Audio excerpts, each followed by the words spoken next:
Hello guys, ngayong araw ituturo ko sa iyo paano mag-mix ng katulad kay Skastakli na gamit lamang ay USB microphone. So cheap mic, ikumpara natin sa mic ni Skasta na Neumann U87 ata yung model nun. Tapos yung price nun ay 200k guys. So ayun, itatry natin yung best natin na i-mix ng maganda yung sarili nating vocals na babagay sa kanta ni Skastakli at Euridope. Yung kanta nga pala na ito ay Huli Na by Euridope and Skasta nga, pero mag-focus tayo dun sa part ni Skastakli. Kung gusto nyo mapakinggan yung mashup ko dito, so pinagsama ko yung Zebiana at saka Huli Na, andun sa YouTube channel ko guys. So, ayun, game tayo guys. So, ipaparinig ko sa inyo yung unmixed, dry, tapos yung after ng mixing natin. So, ito yung muna yung unmixed. Sa dami ng mali, papatayin at i-on ko pala yung beat para hindi tayo makopyright. sa dami ng maling nangyari, hindi ko na rin masasabing kaya ko pa bang hindi ka iwan, kasinungalingan. Huwag tayong magkunwaring kaya pa rin natin na maging masaya. Huli na. Ito na yung after natin mag-mix. Sa dami ng maling nangyari, hindi ko na rin masasabing kaya ko pa bang hindi ka iwan, kasinungalingan. Huwag tayong magkunwaring kaya pa rin natin na maging masaya. Huli na. Kasi di ko na Yan. So, sige, game tayo guys. So, sa vocal chain natin, sige, off muna natin yung effects as usual. Tapos tandaan lang natin yung gain natin dito, nasa 51%. So, kasi pag in-off ko to mga plugins na to, hihina yung vocals natin. So, auto-tune. Sa dami ng maling nangyari, hindi ko na rin masasabing kaya ko pa bang hindi ka iwan. So, settings natin ay yung scale muna is E major. So, tinuro ko na sa mga previous tutorial ko kung paano hanapin yung song key natin. So, ayan. Panoorin nyo na lang. May 2 ways ako doon kung paano hanapin yung song key, which is very important to guys pag magkakabit tayo ng autotune. So, ayan. This time, ang ginamit ko is tenor instead of baritone. Kahit na mababa yung vocals natin. Kasi napansin ko na mas kumakagat siya ng maayos sa boses ko. Kumakagat na maayos yung autotune. So, ayun yung logic ko dyan. Tapos, kung gusto nyo ng perfect pitch na vocals, pero hindi naman masyadong halatang may autotune or nag-emulate siya ng natural voice pa rin, pero tight pa rin yung vocals natin. So, ang gawin nyo, mababa yung speed nyo. For me, it's 2. Tapos yung no transition natin, dito kayo maglaro. Medyo taasan nyo yung no transition nyo para mag-emulate siya ng natural voice pa rin. Sa dami ng maling Kasi pag binaba natin, sa dami ng maling nangyari, hindi ko na. yun. So, nanginginig siya masyado, guys. So, 36 is the sweet spot for me. Sa dami ng Sa specific na kantang to lang ito yung settings na ginamit ko. So, magdedepende pa rin yan sa kanta. sa dami ng maling nangyari. Okay, next is EQ. So, low cut. Ayan. Tinanggal natin yung mga lower frequency na kakalaban sa beat natin o magka-clash sa beat natin. Pero make sure lang na yung mga tinanggal yung frequency ay hindi naman magkukos ng masyadong manipis. Masyadong ninipis naman na yung vocals natin. So, gamitin nyo pa rin yung tenga nyo. So, ayan, pakinggan natin. Sa dami ng maling nangyari, Pag wala, hindi ko na rin masasabing kaya ko pa bang hindi ka iwan, kasinungalingan. so, ayan, nagka-clash siya sa beat natin. So, tanggalin natin yung mga frequency dyan sa left side by using low cut. Wag naman masyado manipis. Wag naman yung ilalagay nyo dito. Sa dami ng maling nangyari, So, parang tunog, ano na siya, radyo.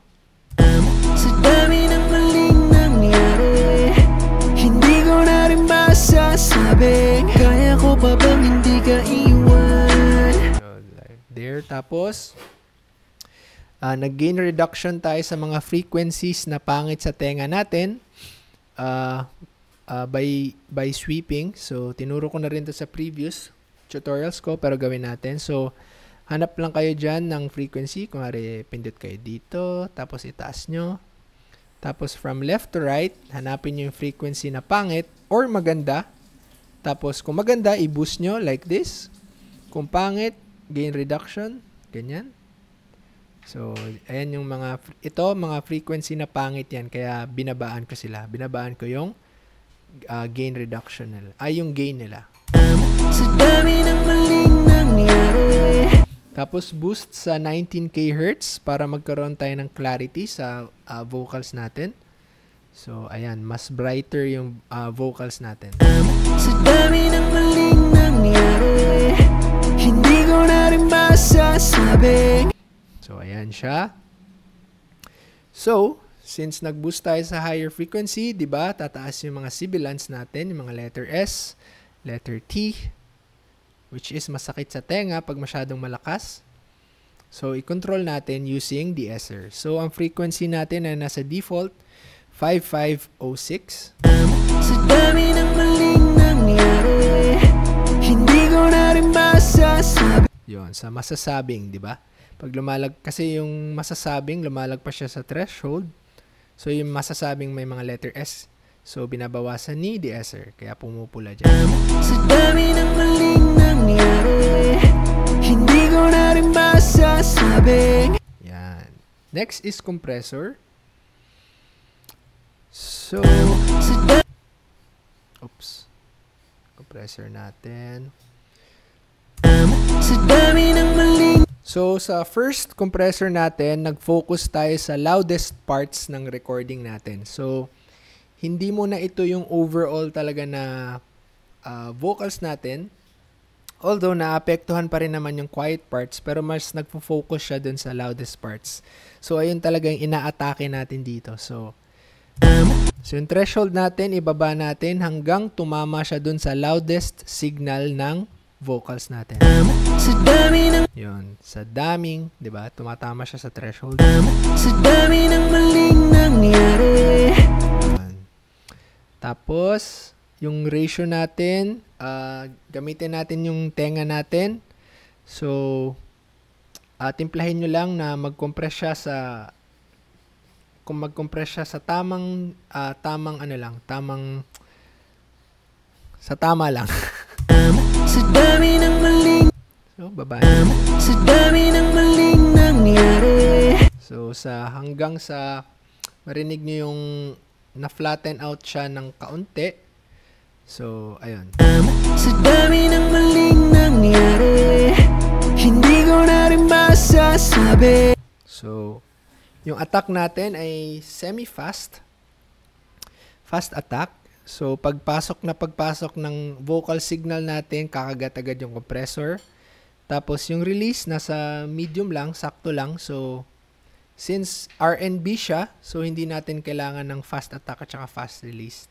So, ayun, sumasayaw pa rin yung compressor natin based sa vocals natin, sa delivery natin. Sa dami ng maling nangyari, hindi ko na rin masasabi. Kaya ko pa bang hindi ka iwan? Kasinungalingan. Yan. So, next is another EQ. So, nag-boost tayo sa 100 ng about 1.5 tsaka sa 8K ng 6. So, ayan. So, mas ginawa ulit nating mas brighter yung vocals natin by boosting sa 8K tapos konting body sa vocals natin by boosting sa 100. So, ito yung mga lower frequency, ito higher frequency. So, babaan na natin yung gain natin dito kasi lalakas na to. Sa dami ng maling nangyari, hindi ko na rin masasabi. Kaya. So, ayan. So, another de-esser since nag-boost na naman tayo sa higher frequency. Pero, yung frequency natin dito sa de-esser ay tinaasan din natin. Nasa 6K. Kasi pag nagstay pa rin tayo dito sa 5506, talagang mawawala na yung letter S natin. So, ayan lang. So, wag na tayong magbawas pa sa same frequency. Taasan natin. Parang sinishape talaga natin. Para tayong nagsasculpture. Diba? Parang ganon. So, ayan. So, yung threshold natin. Dami ng maling nangyari, hindi ko na rin masasabi. So, kahit na yung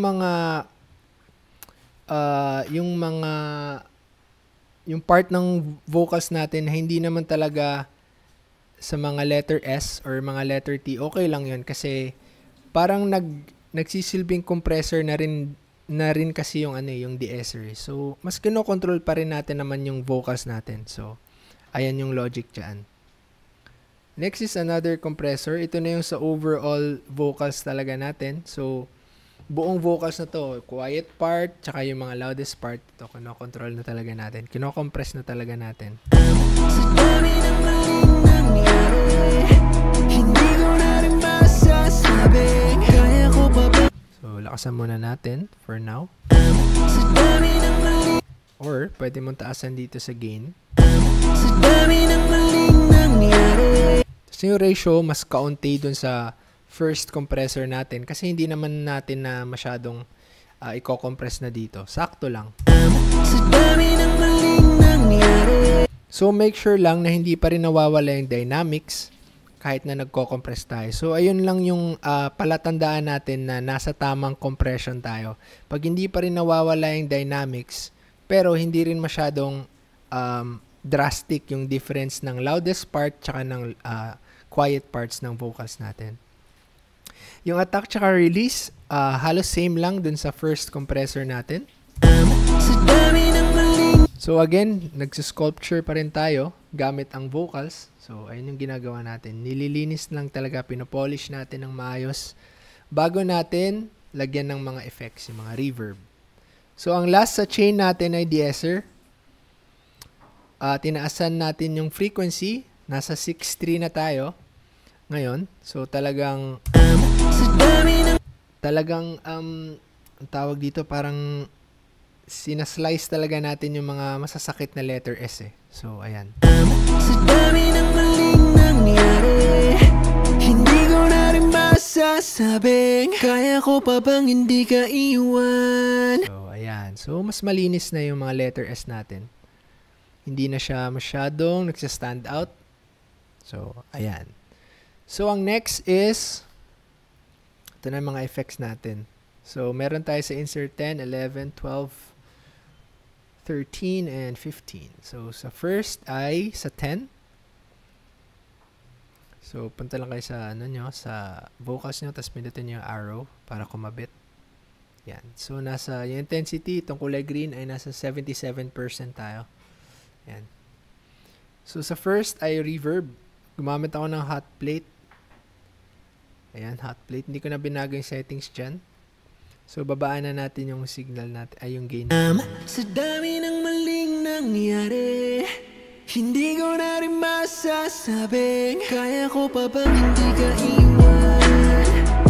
Kasi nung galingan, huwag tayong magkunwari.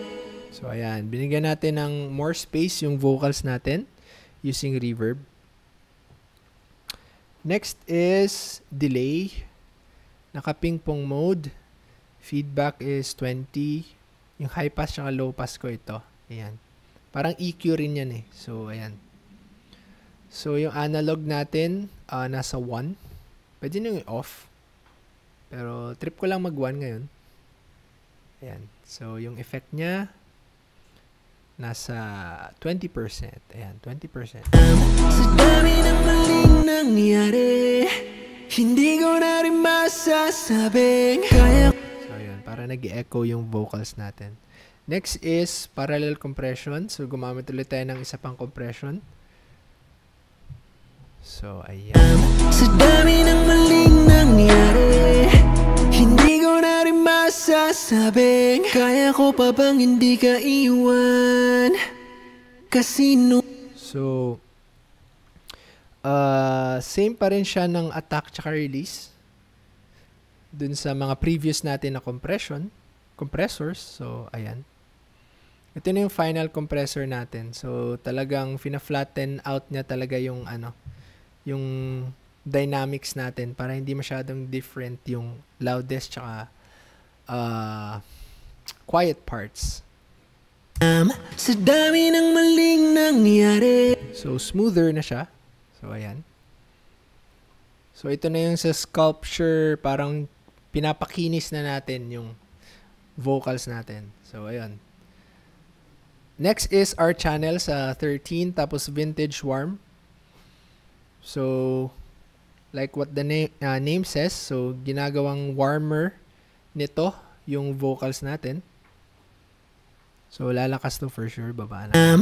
Sa dami ng maling nangyari, hindi ko na rin masasabing kaya ko pa bang hindi ka iwan. Pag wala, kasinungalingan, meron. huwag tayong magkunwaring. So, ayan, mas brighter yung vocals natin, mas warmer, mas may color. So, ayan, ang last natin ay Doubler 2, yung favorite ko. So, pinapakapal nito yung vocals natin. Nasa 76%. Yan. Sa dami ng maling nangyari, hindi ko na rin masasabing kaya ko pa bang hindi ka iwan. Kasinungalingan, huli na is love. Ilang beses man nilang para maliwanag. Sa dami ng maling nangyari, hindi ko na rin masasabing kaya ko pa bang hindi ka iwan. Kasinungalingan, huwag tayong magkunwaring, kaya pa rin natin na maging masaya. Huli na.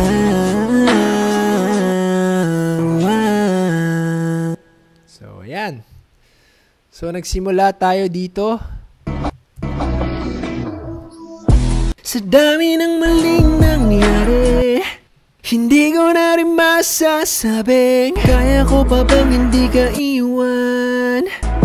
Kasi nung After ng mixing, nandito na tayo. sa dami ng maling nangyari, hindi ko na rin masasabing kaya ko pa bang hindi ka iwan. Kasinungalingan, huwag tayong magkunwaring, kaya pa rin natin na maging masaya. So, ayan lang guys. So, ayan, ginawa natin ng mas malinis yung vocals natin. Tapos, kaya namang pumalag sa mixing ni Skastakli. I mean, for me at least. Pero, ayun nga.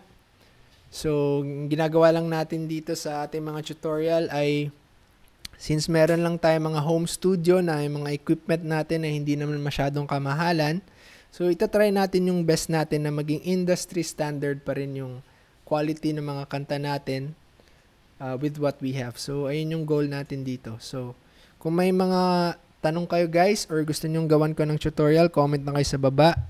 At muli, maraming salamat sa mga nanonood sa akin. So, thank you guys. Bye-bye.